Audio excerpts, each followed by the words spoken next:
10 hindi maipaliwanag na pagkawala ng mga barko. Welcome sa Arvin Polo TV. May mga naitalang barko sa kasaysayan na bigla na lamang naglaho ng walang malinaw na dahilan. Ilan sa mga maaaring naging dahilan ng biglaan nilang pagkawala ay ang paglubog, problema sa sasakyan at iba pa. At karamihan sa mga kasong ito ay nagdulot ng malaking palaisipan lalo na sa mga scientists. Ngunit ano nga ba ang dahilan sa likod ng mga pangyayaring ito? At ano ang barkong biglang nawala? At sa video ngang ito ay tutuklasin natin ang 10 mysterious disappearances of ships na naganap sa ating kasaysayan. Kaya naman simulan na natin. Number 1. USS Cyclops. Ang USS Cyclops ay isang protected cruiser ng US Navy na sumikat dahil sa misteryosong pagkawala nito noong March 1918. Isa itong collier o barkong pandigma na ginagamit upang maghatid ng carbon sa iba pang mga barko ng Navy. Ang Cyclops ay ginawa noong May 7, 1910 sa William Cramp & Sons Shipyard sa Philadelphia, Pennsylvania at sinimulan itong gamitin noong May 1, 1917. Sa panahon ng World War II, ang Cyclops ay naging bahagi ng Naval Overseas Transportation Service na nagdadala ng mga mahahalagang gamit patungo sa iba't ibang lugar. Samantala noong February 1918, ang Cyclops ay naglayag mula sa Rio de Janeiro patungong Baltimore, Maryland. Sakay nito ang 10,800 tons ng manganese ore. Ito ay isang mineral na mahalaga sa paggawa ng mga bala. Bukod dito, ang barko ay may sakay ding 309 na tao, kabilang ang mga officials, crew at ilang mga pasahero. Dumaan ang Cyclops sa Barbados upang magdagdag ng mga supply at umalis doon noong March 4, 1918. Matapos nito ay hindi na muling nakita ang Cyclops at wala nang natanggap na anumang communication mula rito. Dahil dito, maraming mga theories ang lumitaw tungkol sa biglang pagkawala ng Cyclops. May nagsasabi na ang pag-atake ng German U-boat ang naging dahilan kung bakit bigla itong nawala, ngunit walang matibay na ebidensya na magpapatunay dito. Kaugnay pa nito, ang pagkawala ng USS Cyclops ay naganap sa kalagitnaan ng World War I, kung kaya't hindi maalis ang posibilidad na maaaring inatake nga ang barkong ito. Subalit, walang natagpuan na anumang bakas ng barko o mga katawan ng sakay nito. Dagdag pa rito, may isa namang theory na nagsasabi na ang pagkasira ng structural integrity ng barko dahil sa sobrang bigat na karga nito na manganese ore ay maaaring nagdulot ng pagkasira ng barko habang sila ay nasa gitna ng karagatan. Sinasabi din na maaaring nagkaroon ng mga problema sa makina nito at sa iba pang bahagi nito. Gayon din, ang kapitan ng Cyclops na si Lieutenant Commander George W. Worley ay inakusahan ng kawalan ng kakayahan at kakulangan sa disiplina, kaya nangyari ang trahedyang iyon. Sa kabila nito, ang pagkawala ng USS Cyclops ay nagbunga rin ng maraming mga haka-haka at alamat, tulad ng mga kwento ng Bermuda Triangle kung saan ay maraming barko at eroplano ang nawala matapos silang dumaan dito. Ang Bermuda Triangle ay isang lugar sa Atlantic Ocean na nabuo mula sa Miami, Bermuda at Puerto Rico. Bagaman maraming mga nawawalang barko at eroplano ang naiugnay sa Bermuda Triangle, karamihan sa mga experts ay naniniwala na ang pagkawala ng Cyclops ay sanhi ng mga natural na kadahilanan tulad ng bagyo at mechanical failure. Number 2, Mary Celeste. Ang Mary Celeste ay isang brigantine ship na naging isa sa pinakatanyag na pangyayari ng biglaang pagkawala ng mga barko sa dagat. Natagpuan ito ng Dei Gracia noong December 4, 1872 sa gitna ng Atlantic Ocean na walang lamang tao, ngunit ang barko ay halos kumpleto pa rin at mayroon itong sapat na pagkain at tubig para sa 6 na buwan, ngunit walang bakas ng mga pasahero o crew doon. Gayon din, nagsimula ang paglalakbay ng Mary Celeste mula sa New York patungo sa Genoa, Italy noong November 7, 1872. Pinamunuan ito ni Captain Benjamin Briggs kasama ang kanyang asawa, anak na babae at iba pa. Ngunit sa kabila ng kanilang kakayahan, ang kanilang biglaang pagkawala ay hindi pa rin kayang ipaliwanag. At nang matagpuan ang barko, may ilan lamang silang nakitang kakaibang palatandaan tulad ng isang sirang lifeboat, nawawalang chronometer, sextant at ilang mga medyo sirang kagamitan na ginagamit sa navigation. Dahil dito ay iba't ibang teorya ang lumitaw tungkol sa pagkawala ng mga crew ng Mary Celeste.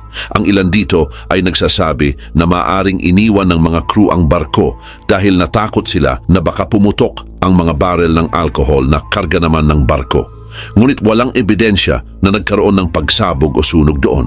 Bukod dito, may mga teorya rin na nagsasabi na ang pagkawala ng barko ay maaaring dahil sa mga sea monster. Ngunit katulad ng ibang theories ay wala namang ebidensya ang magpapatunay dito. Maliban pa rito, ang mga natural na paliwanag tulad ng pagkakaroon ng malakas na alon at waterspout ang pinaniniwala ang dahilan kung bakit ito biglang naglaho. Subalit, ilang mga experts naman ang nagmungkahi na maaring nagkaroon ng malfunction sa pump system ng barko. Ngunit, sa kabila ng mga isinagawang investigasyon at mga sabi-sabi patungkol dito, ay wala pa ring malinaw na paliwanag ang nabubuo tungkol sa totoong nangyari sa Mary Celeste at sa mga sakay nito. Number 3. SS Waratah. Ang SS Waratah ay isang steamship na ginawa noong 1908 ng Blue Anchor Line, isang British shipping company na nagbibigay ng serbisyo sa pagitan ng Australia at United Kingdom. Ang barko ay pinangalan ng Waratah, isang uri ng endemic flower sa Australia, na sumisimbolo ng malalim na ugnayan sa pagitan ng Australia at ng Great Britain. Ang barko ay may kakayahang magdala ng 6,000 tons at may haba ito na 152 meters. Mayroon din itong dalawang makina na pinapatakbo naman ng steam at kayang magsakay ng 750 na mga pasahero. Sinimula ng SS Waratah ang maiden voyage nito mula sa London patungong Sydney noong November 1908 at matagumpay na nakarating sa kanyang paroroonan. Subalit noong July 27, 1909 sa ikalawang beses ng paglalayag nito, ang Waratah ay nawala habang bumibiyahe mula sa Durban patungong Cape Town sa South Africa. Ang barko ay huling nakita ng barkong Clan McIntyre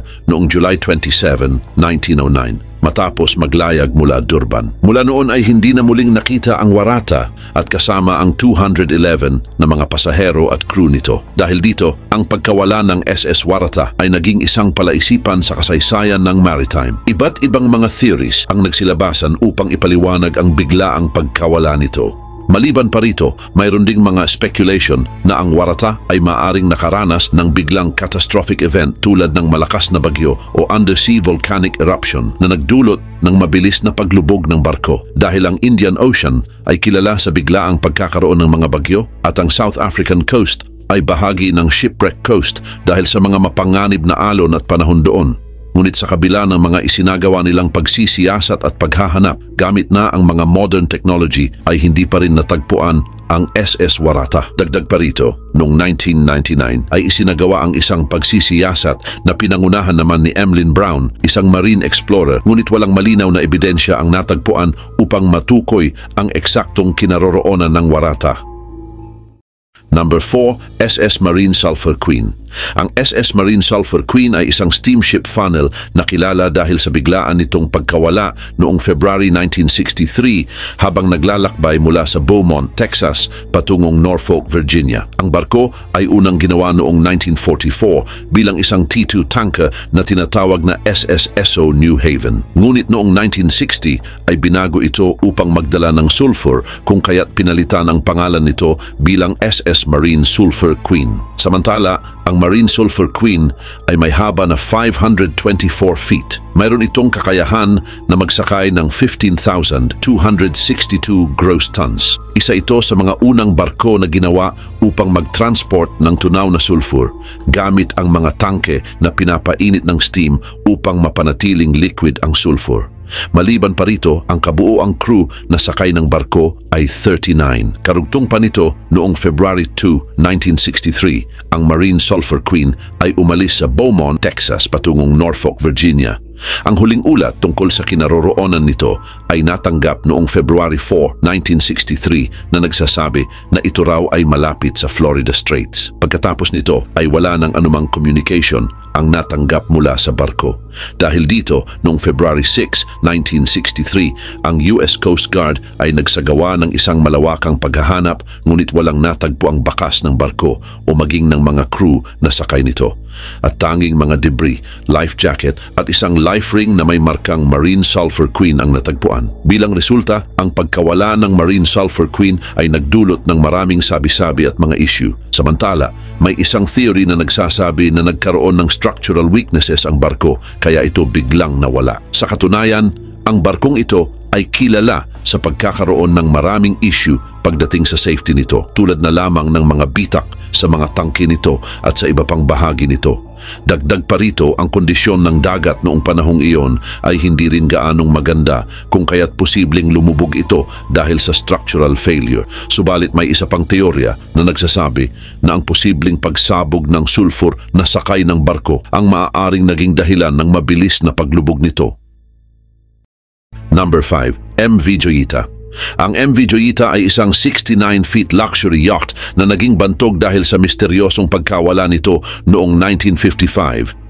Ginawa ang yacht na ito noong 1931 sa Los Angeles, California, at una itong ginamit bilang yate sa pelikula at kalaunan ay ginamit din sa mga US Navy mission noong panahon ng World War II. Ngunit pagkatapos naman ng digmaan ay ginamit ito bilang isang commercial boat sa mga isla ng South Pacific. At noong October 3, 1955 ay umalis ang MV Joyita mula sa port ng Apia, Samoa patungo sa Tokelau na may sakay na 25 na mga pasahero at crew. Dapat ay 41 hours lamang ang biyahe nito. Subalit, nang hindi ito dumating sa itinakdang oras at hindi rin nagbigay ng anumang mensahe, ay idineklara itong nawawala. Ngunit mahigit isang buwan nang lumipas bago ito natagpuan ng isang search and rescue mission noong November 10, 1955. Natagpuan ang Joyita sa layong 600 miles mula sa dapat nitong ruta, ngunit walang ni isang tao ang nakita doon. Gayun din, ang ilan sa mga pinakakapansin-pansing detalye tungkol sa Joyita ay ang pagkakaroon ng malaking pinsala sa rudder nito. Ang isang side ng barko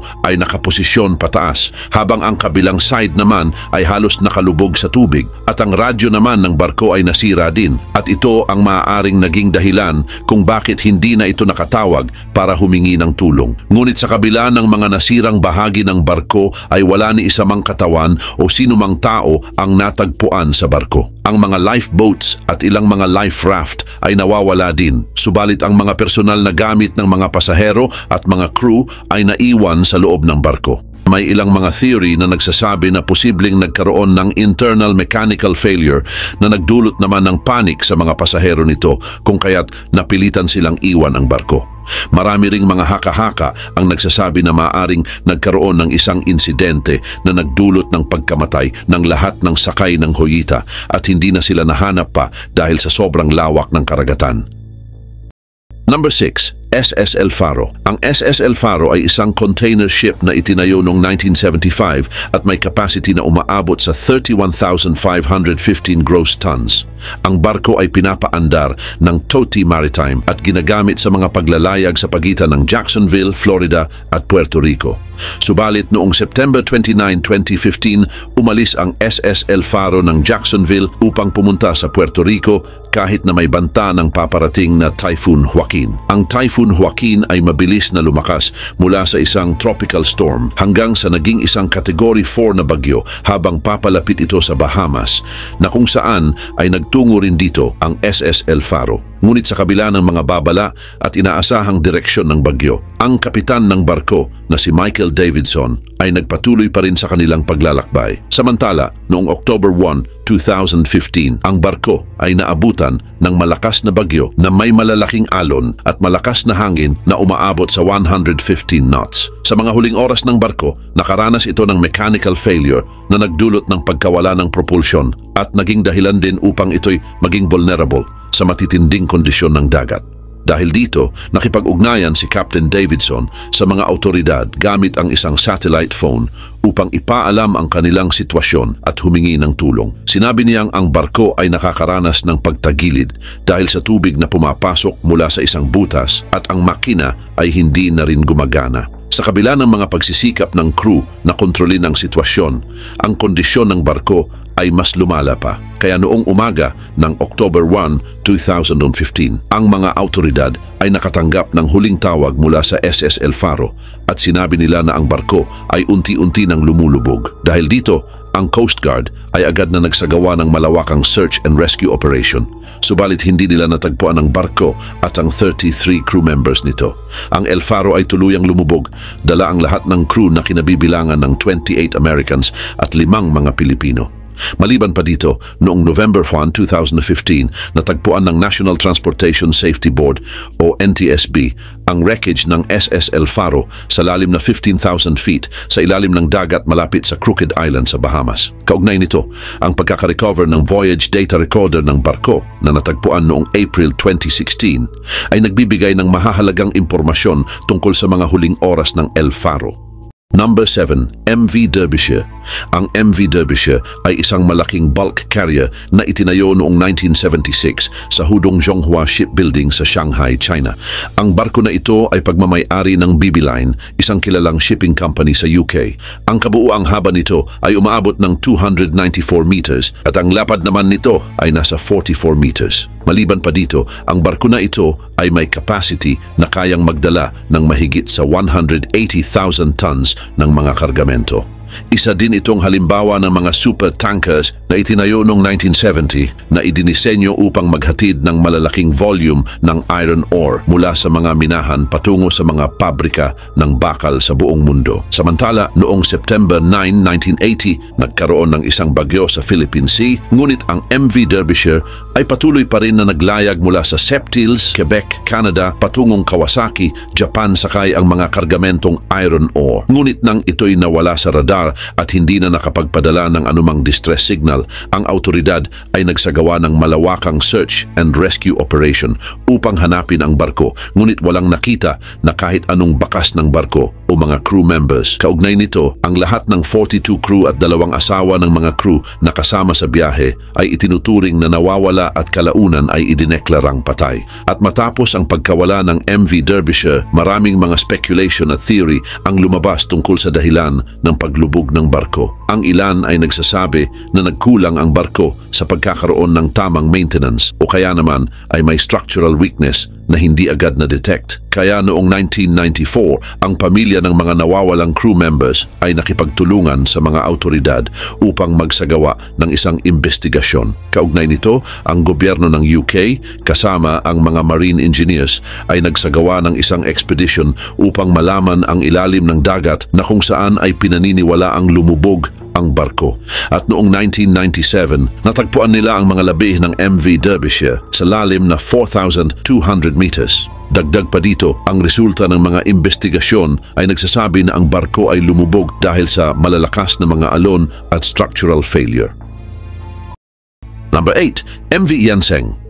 Ang MV Yanseng ay isang cargo ship na natagpuan na abandonado sa baybayin ng Queensland, Australia noong March 24, 2006. Ang barko ay walang laman na kahit ano at wala ring sakay na mga crew members. Ito ay isang 80-meter long bulk carrier na may pangalang Yanseng, ngunit walang kahit anong impormasyon na nagsasabi na ito ay registered at kung sino ang nagmamay-ari nito. Natagpuan ang barko sa pamamagitan ng isang Australian Customs aircraft na nagsasagawa ng routine surveillance flight. Matapos, ito ay agad na ipinadala ang isang vessel mula sa Australian Maritime Safety Authority upang suriin ang barko. Natuklasan din nila na wala itong mga documents, identification o anumang mga tanda ng pagkakakilanlan na karaniwang makikita sa isang operational vessel. Gayun din, ang makina ng barko ay hindi na gumagana at mukhang matagal na itong walang laman. Subalit sa loob ng barko, natagpuan nila ang mga pagkain, tubig at fuel na nagpapahiwatig na maaaring iniwan ito ng mga crew ng biglaan. Ang ilang mga equipment tulad ng radyo at navigational tools ay nawala rin. Maliban pa dito ay wala rin namang mga palatandaan ng foul play o anumang uri ng labanan sa barko. At ayon sa mga autoridad, malaki din ang posibilidad na ang barko ay ginamit para sa illegal activities tulad ng smuggling o illegal fishing. Dagdag pa dito, ang Australian Customs Service at Australian Federal Police ay hindi rin nakahanap ng anumang impormasyon na magpapaliwanag kung paano napunta ang barko sa lugar kung saan ito natagpuan. Wala rin silang makitang connection sa alinmang shipping registry sa buong mundo. Ayon sa ilang mga theory, maaring ginamit ang barko para sa isang transshipment operation kung saan ang mga ilegal na kargamento ay inililipat mula sa isang barko patungo sa iba pang barko sa gitna ng dagat. Sa kabila nito, dahil sa kawalan ng karagdagang impormasyon, napagpasyahan ng mga autoridad na i-abandon na lamang ang barko. Ngunit ano nga ba talaga ang tunay na dahilan kung bakit lumubog ang barko? Number 9, SS Edmund Fitzgerald. Ang SS Edmund Fitzgerald ay isang American Great Lakes freighter na naging kilala dahil sa trahedyang sinapit nito noong November 10, 1975 dahil sa paglubog nito sa Lake Superior. Ang barko na ito ay may haba na umaabot sa 729 feet at may capacity na kayang magdala ng mahigit sa 26,000 tons ng mga kargamento. Ito din ay ipinangalan kay Edmund Fitzgerald, isang kilalang negosyante at chairman of the board ng kumpanyang nagpagawa ng barko na kilala bilang Northwestern Mutual. Ang Edmund Fitzgerald ay inilaunched noong June 7, 1958.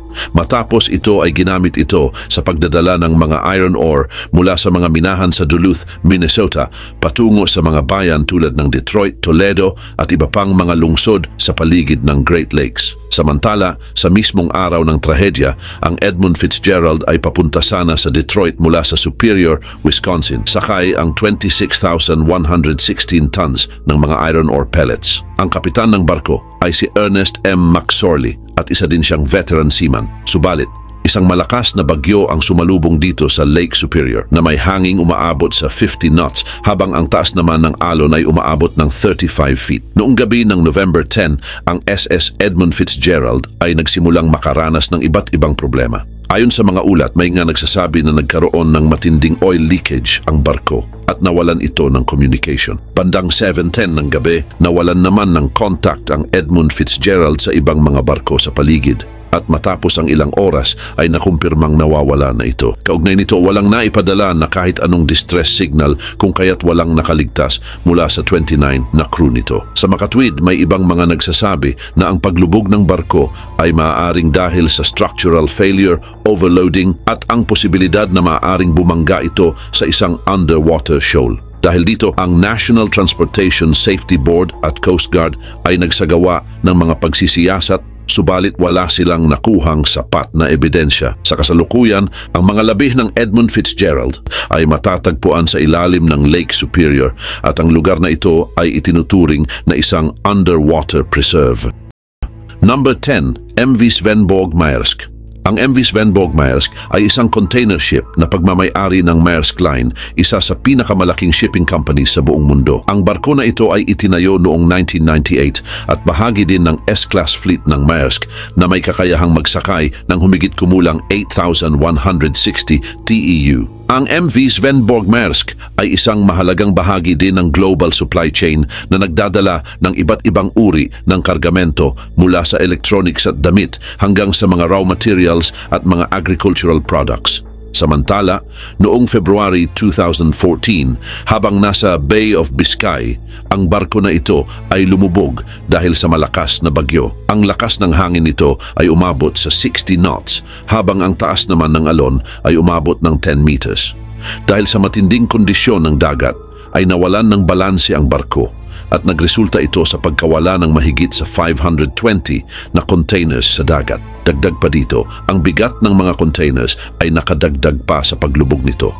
Ang pagkawala ng mga containers ay nagdulot ng malubhang epekto hindi lamang sa kapaligiran kundi pati na rin sa mga kliyente ng Maersk na umaasa sa kanilang mga kargamento. Ang mga nawalang container ay naglalaman ng iba't ibang produkto, kabilang dito ang mga consumer goods at gayon din ang mga hazardous materials na maaari namang magdulot ng pollution sa dagat. Matapos ito, ang Maersk Line ay agad na nagsagawa ng investigasyon upang malaman ang dahilan ng paglubog ng barko. Sa kabila nito, dahil sa paglubog ng MV Svenborg Maersk, ang pangyayari na ito ay nagsilbing paalala sa mga shipping companies na dapat i-priority ang kaligtasan ng kanilang mga crew at mga kargamento.